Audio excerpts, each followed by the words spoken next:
Hello fellow traders, Paul Lemo, Big Kahuna Trading Club. Got another good looking chart here. I've had plenty of good looking charts lately with the market.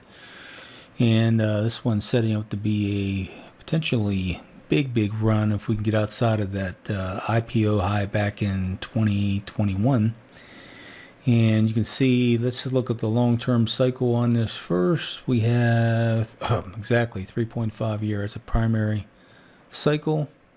Once we get the breakout of that, this thing can go, and that breakout's around 80 bucks. Now, as far as the current cycles off of the cup floor, we had TM1 pullback. It's a 1.5 month, the Cat 1.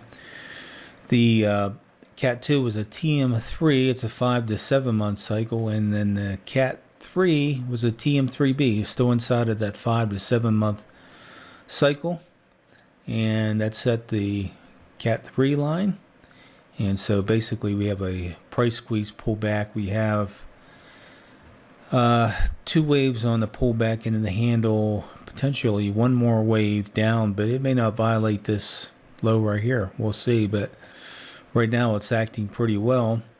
And if it does pull back further, 150 or 200 MA is definitely a target.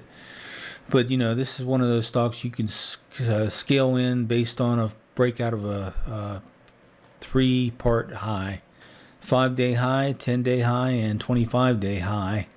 That'll get you in a little bit more conservatively based on not overcommitting on the first part of the buy. Only problem is sometimes this will happen over here where you get the big gap up, and if you're only one part into it, you miss the other 2 parts accumulation on it. But this really is a good chart. We have price squeezes all throughout. We get the TM1 set, and then you had the TM3 set. We get a price squeeze off of that, the second cycle low. And you can see the PPP zones that are in play right here. The $50 PPP held on the first wave down, or first cat line down. And we had resistance at the 75 PPP on the cup TSS set.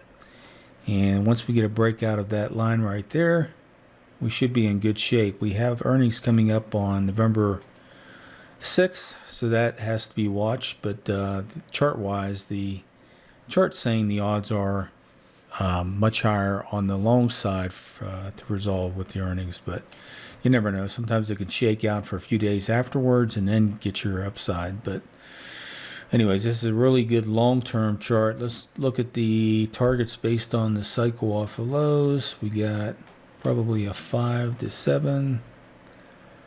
Actually, it's a TM4. It's a 10 to 13 month cycle. Okay, some targets based on the cycles off the low. We have a TM4 cycle. It's a 10 to 13 month cycle. And the north channel, that's around 110 bucks. And the X channel is around 160 bucks. If we hit the X channel, we're talking about close to 150% gain on it, and definitely is acting very well. So good chance it hits that, especially once we get blue sky above that 115 mark. So very good chart. Let's look at the stock rating on it. We have a stock rating of B-89. Risk profile is a B+. And the current market rating is an A+ on it. Again, this is a TY-2 trade on Doximity, Inc.